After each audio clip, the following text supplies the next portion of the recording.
Nah, pada saat dia digugat, putusan pengadilan itu hanya membatalkan dua sertifikat yang luasnya adalah 2.400 kalau tidak salah ya, 2.000 lebih lah meter persegi. Tetapi yang dieksekusi 5.000 meter. Terus mereka suruh menyerahkan aset itu 7.000 meter lebih. Putusan itu, jadi putusannya berbeda-beda. Di dalam eksekusi 5.000 meter. Kan aneh gitu, lucu. Makanya itu yang saya bilang bahwa kami akan melaporkan ke Komisi Yudisial dan Hakim Dewan Pengawas Mahkamah Agung untuk dieksaminasi putusan ini. Begitu. Itu yang kami bingung. Dia cara ukurnya dari mana? Itu kami bingung.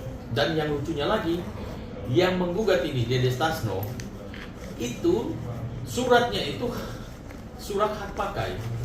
Hak pakai bisa mengalahkan AJB dan juga sertifikat. Itu saya bingung dari mana ceritanya itu. Ini dunia ini sudah terbalik-balik. Ini di luar logika manusia. Harusnya Atalarik itu adalah pembeli yang beretiket baik yang harus dilindungi hak-haknya. Tapi ini malah bisa kalah dari hak pakai. Ya, saya nggak tahu mediasi, hasil mediasi dari pihak Atalarik meminta supaya prinsipalnya hadir. Sementara prinsipalnya ini kan ada di tahanan di Makassar, ya kan? Nah, dia sedang menjalankan hukuman sebagai seorang terpidana. Nah, kita lihat rekam jejak orang ini jelek kayak begini, kok bisa dimenangkan di pengadilan? Saya juga bingung juga. Seorang narapidana bisa dimenangkan dengan mempunyai surat cuma hak pakai. Itu masalahnya.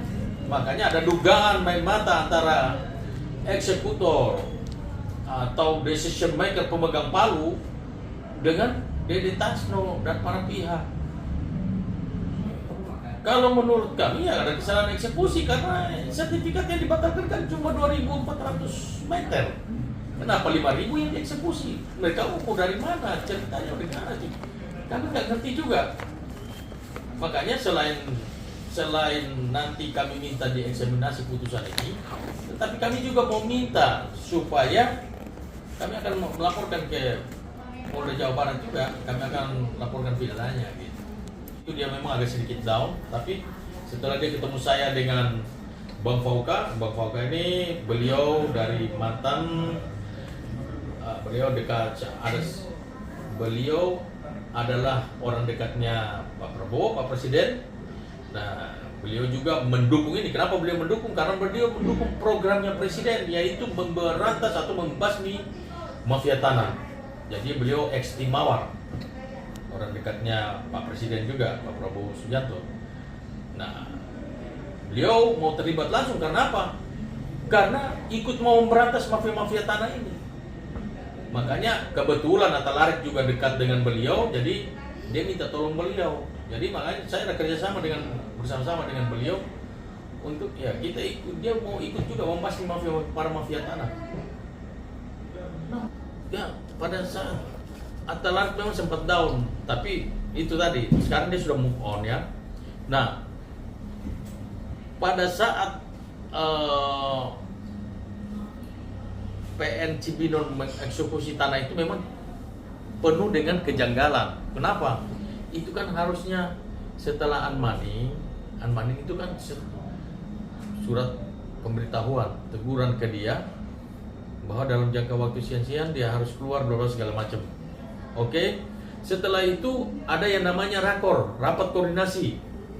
Atalarik harus dipanggil dulu dari pihak yang mau mengeksekusi, mereka rapat koordinasi bersama-sama ada di pengadilan, dipanggil oleh pengadilan Cibinong, nanti ada polisi, ada tentara, Kodim atau Polres yang mereka minta bantuan di situ bersama dulu, baru ada waktu yang sudah ditentukan tanggal berapa tapi ini tiba-tiba dadakan datang langsung main eksekusi aja gitu.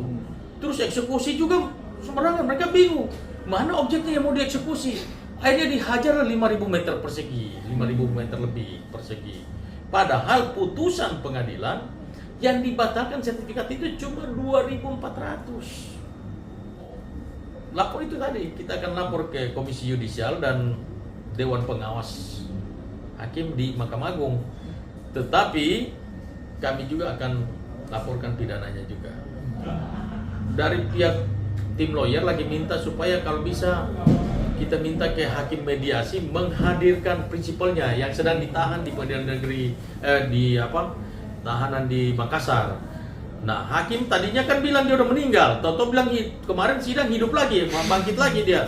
Mereka baru gali dia dari dalam kubur, makanya baru bangkit lagi. Oh, minta dari mereka lagi coba. Jadi hakim mediasi lagi mencoba untuk hadirkan dia, apakah dari dalam kubur atau dari dalam penjara, saya nggak tahu juga. Soalnya bilangnya udah meninggal, Toto masih hidup rupanya. Balik hadir, tapi dari pihak lawan nggak hadir. Nah, makanya ya agak sedikit kecewa kalau bisa kan prinsipalnya hadir supaya bisa lebih terang benderang ya kalau mediasi begitu. Jadi dia hadir, pasti Bang Atalaritnya datang karena dia prinsipalnya kan dia yang harus diperiksa. Lawyernya, tim penasihatnya, saya ketua timnya kebetulan, ketua tim pengacaranya.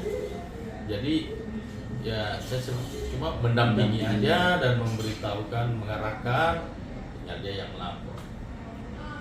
Namanya Bergen-Belsen itu upaya hukum luar biasa, yang mana ya pihak ketiga ini merasa bahwa putusan pengadilan sangat merugikan dia karena ada bagiannya dia di situ. Makanya dia menggugat. Tadi itu satu kesempatan bagi kami untuk bisa memiliki kembali aset itu. Ya, karena kalau misalnya gugatan dia dikabulkan, ya dia kan dengan Atalari kan satu paket itu, belinya bersamaan di orang yang sama. Nah begitu. Nggak ada hubungan keluarga kita merawat sama kita Masih ada hubungan famili. Ya. Tapi mungkin harapannya seperti apa dengan kasus ini? Harapan saya besok jangan lagi ada mafia tanah model seperti ini, dan tolonglah para hakim, Anda ini harus bertanggung jawab bukan saja kepada negara Republik Indonesia, tetapi terutama Anda ini pasti mati, pasti meninggal, ya, kembali ke rahmatullah, ya, bertanggung jawab kepada Tuhan. Ingat itu, kamu punya istri anak, jangan menculimi hak-hak orang, ya. Itu saja harapan saya supaya ada keadilan di Republik ini. Oke. Artinya Optimis bahwa Bang Atalarik akan mengambil kembali asetnya. Saya kira itu.